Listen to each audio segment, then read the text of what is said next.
Tara! May kwento ako sa inyo. Isang kwento ng pakikipagsapalaran. At ang bida natin, isang tunay na bayani, si Nehemiah.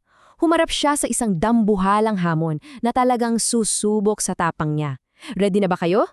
Alam mo yon, yung pakilamdam na may hinaharap kang problema na parang ang laki-laki, na iisipin mo paano ko to gagawin, imposible to?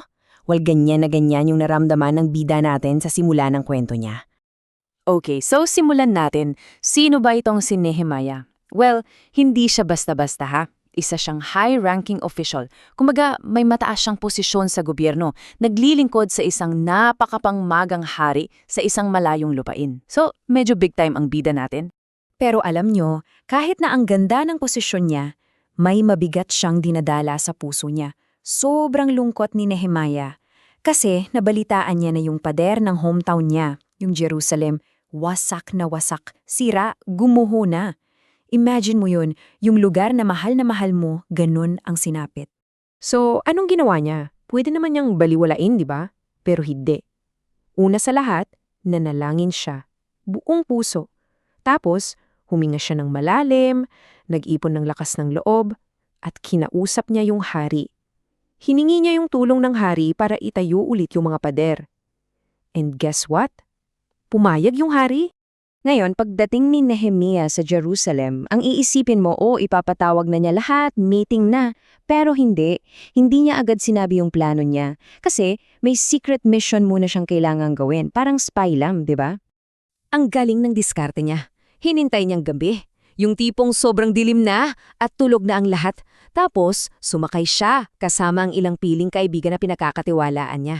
Lihim nilang inikot yung buong siyudad. Sinuri niya yung bawat sira, bawat guho, bawat butas sa pader. Kinakalkulan niya kung gaano kalaki yung trabaho. Lahat yun, ginawa niya na walang nakakaalam, lalo na yung mga kalaban. Napaka-crucial ng ginawa niyang yun, yung pagiging maingat niya. Kasi dahil sa secret mission niyang yun, lamang na siya. Kumbaga may intelligence report na siya. Alam na niya yung buong sitwasyon bago pa man niya i-announce yung grand plan niya.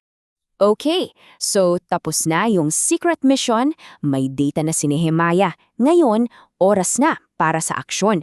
Handa na siyang sabihin sa lahat ang plano niya at syempre, manghikayat ng tulong. So tinipon ni Nehemiah ang lahat ng tao. Nag-speech siya. Sabi niya, tingnan niyo yung siyudad natin. Wasak. Nakakahiya to sa Diyos natin. Pero hindi lang yon.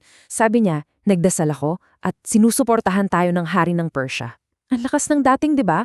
Tapos, diretsahan niyang tinanong, sino sa inyo ang tutulong sa akin na itayo to?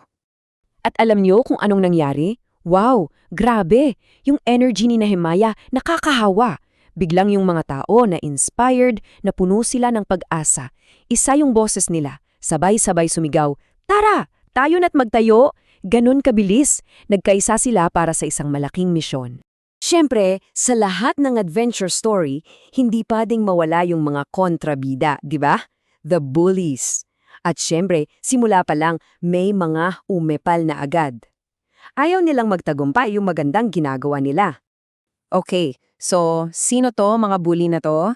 Eto sila, si Sanballat, si Tobiah, at si Geshem. Sila yung mga leader ng mga kalapit na lugar. At ano yung unang move nila? Pangaasar. Pangungutya.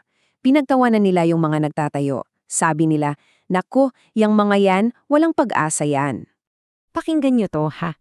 Ito yung sinabi ni Sanballat. Ano yung mga mahihinang Hudyo na yan? Akala ba nila mabubuhay nila ulit yung mga bato mula sa basurahan? Grabe yung pangmamaliit, di ba? Parang sinasabi niya, wala kayong kwenta. Tapos itong si Tobiah, mas malala pa. Sabi niya, alam nyo, yung pader na ginagawa nila, sobrang hina niyan. Kahit isang soro isang fox umakyat dyan, guguho na yan. Imagine yung level ng insulto. Nakakainis, no? So kitang-kita yung dalawang panig, diba? Sa isang side, yung mga builders, buo yung loob, gustong-gusto magtrabaho. Sa kabilang side, yung mga bullies, puro pang-aasar lang ang alam. So, yung pang-aasar, hindi tumalab. Nagpatuloy pa rin sila sa pagtatayo. Anong ginawa ng mga bullies? Well, nag-level up sila, hindi na lang salita. Kaya naman yung mga builders, kailangan din nilang maging mas matatag. At hindi na to biro, nagplano na yung mga kalaban ng isang full-on attack. Nag-usap-usap sila na sugurin natin ng Jerusalem, itigil natin yung pagtatayo na yan gamit ang dahas. So ayan na, may bantang gyera. Anong gagawin ni Nehemia at ng team niya? Susuko na lang ba sila? Hayaan na lang ba nilang masira ulit yung ginagawa nila? Siyempre, hindi. At ito yung plano nila. Ang galing, pakinggan nyo. Hindi sila tumigil sa pagtatayo. Instead, naging builders/warriors sila. Ang bawat pamilya armado. May mga espada, sibat at pana. Pero ito yung pinakaastig. Isang kamay nakahawak sa tool para magtayo at yung kabilang kamay nakahawak sa sandata. Grabe! So sa tingin nyo, gaano katagal nila tinapos yung pader habang may banta ng gira at isang kamay lang ang gamit sa pagtatayo? Ang resulta ng lahat ng yon, tinapos nila ang buong pader sa loob lang ng 52 araw. Sobrang bilis, di ba? Amazing! Teka, saan ba nanggagaling yung ganitong tapang, yung ganitong determinasyon? Galing yan sa pananampalataya nila. Ito yung battle cry ni Nehemia eh. Palagi niyang sinasabi sa mga tao, ang Diyos natin ang lalaban para sa atin. Kaya buo yung loob nila kasi alam nilang hindi sila nag-iisa. Grabe yung kwento ni Nehemia, no? Tungkol yan sa leadership, sa tapang, at lalo na sa teamwork. Pinapakita nito na kapag may pananampalataya ka at determinado ka, kahit yung mga bagay na mukhang imposible, kayang-kaya. So iwan ko sa inyo tong tanong na to. Ikaw, anong dakilang bagay ang handa mong itayo kahit na alam mong mahihirapan ka?